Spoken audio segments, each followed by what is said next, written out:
Allora, Massimo Venier, da Tre uomini e una gamba a Il grande giorno sono passati 25 anni. Questo non è elegante da parte sua sottolinearlo, ma è vero.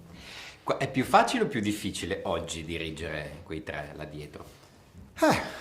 Eh, forse più difficile, ma no, in realtà no.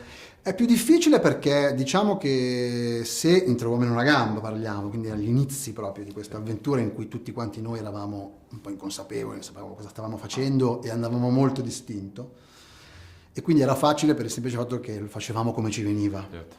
Era più difficile ai tempi far capire agli altri, soprattutto del mondo del cinema, che non ci conosceva e noi non conoscevamo loro, che cosa stavamo facendo, perché non capivano, ci guardavano un po' straniti.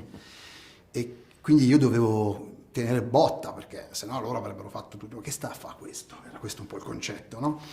E io sapevo che dovevamo fare quella roba lì, quello siamo, non ce la dovete cambiare, no? Quindi il lavoro era tutto verso l'esterno, diciamo. Internamente eravamo molto uniti, coesi, e non c'era bisogno di... Sì, poi in realtà eravamo un tutt'uno, davvero, in quel periodo, 25 anni fa. Adesso non è più così, siamo tutti cresciuti e le storie anche sono cambiate. Tre uomini e una gamba è un film che prende tantissimo dal loro repertorio, dalla loro storia, oltre poi a raccontare una storia.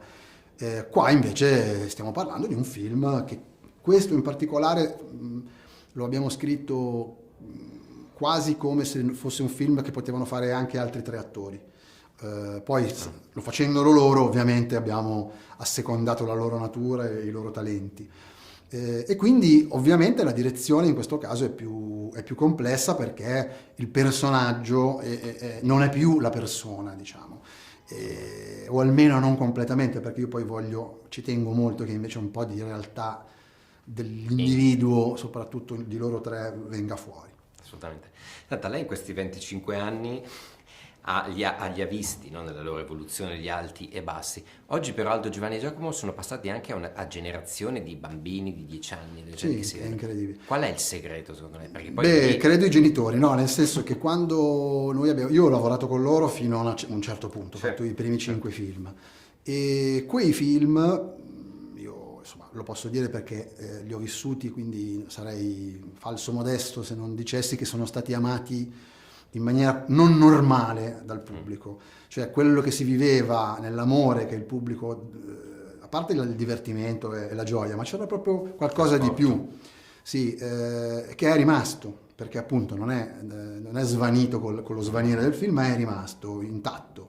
Questo perché loro hanno questa dote anche umana, e i film funzionavano, erano belli e avevano qualcosa anche di caldo che arrivava.